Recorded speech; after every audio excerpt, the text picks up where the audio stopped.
Hi friends, welcome to cook with Kavitha. ఈరోజు మన recipe వచ్చేసి పైనాపిల్ స్పాంజ్ కేక్. దీనికి ఒక పెద్ద వెడల్పు గిన్నె తీసుకొని 2 గ్లాసెస్ ఆఫ్ మైదా పిండి వేసుకొని 2 table spoons of baking powder వేసుకొని బాగా జల్లించుకోవాలి. బేకింగ్ పౌడర్ అనేది బేకరీలో కానీ కిరాణా షాప్లో కానీ కేక్ బేక్ పౌడర్ అంటే వాళ్ళే ఇస్తారు.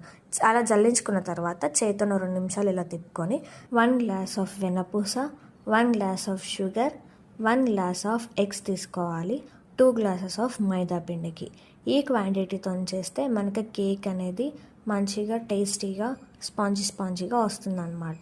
సో ఇప్పుడు ఈ 3 కలుపుకొని బాగా మిక్సీ పట్టుకోవాలి. మిక్సీ పట్టుకున్న లిక్విడ్ని మైదా పిండిలోకి వేసి బాగా కలపాలి. ఎలాంటి ఉండలు లేకుండా బాగా కలుపుకోవాలి. కేక్స్లో ఎంత బాగా కలుపుకుంటే అంత బాగుంటుంది, మంచి స్ట్రక్చర్ వస్తుంది, తినడానికి కూడా చాలా బాగుంటుంది.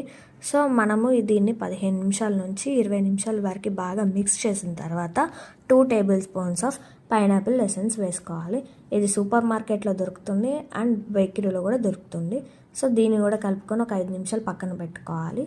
పక్కన పెట్టిన 5 నిమిషాల వరకు మనకి కేక్ డిష్కి ఇచ్చిన సపోర్ట్లో ఇసుక పోసుకొని వాల్యూగా చేసుకున్న తర్వాత సిమ్లో 15 నిమిషాల వరకు వేడి చేసుకోవాలి.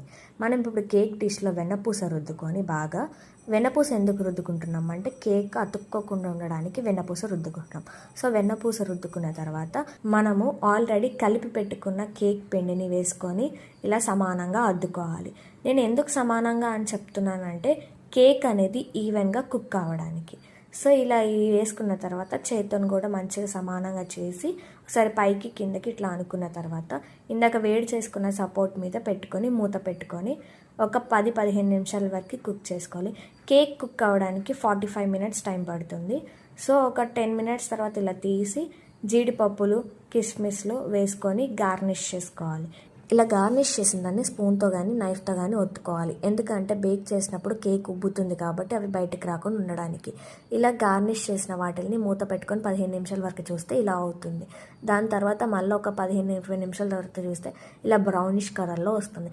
స్పూన్తో కానీ నైఫ్తో కానీ ఇలా టూత్పిక్తో కానీ ఏదైనా ఉంటే చెక్ చేసుకుంటే సరిపోతుంది. చూస్తున్నారు కదా ఎంత బ్రౌనిష్ కలర్లో వచ్చిందో. ఎలాంటి అతుకులు లేకుండా, కింద అటాచ్మెంట్స్ ఏవి లేకుండా మంచిగా మన కేక్ రెడీ అయిపోయింది. ఓవెన్ లేకుండా ఎలా చేసుకోవాలో ఇప్పుడు మీరు చూసారు కదా. అసలు ఎంత మంచిగా వచ్చిందంటే ఎంత స్పాంజీగా వచ్చిందో మీరే చూడవచ్చు. ఒకసారి మీ ఇంట్లో కూడా మీరు ట్రై చేయండి, ఎంత బాగుంటుందో చూడండి. అసలు మొత్తం స్పాంజీగా బ్రెడ్ లెక్కనే వచ్చింది మొత్తం. సరే ఉంటాం, మళ్ళీ బాయ్.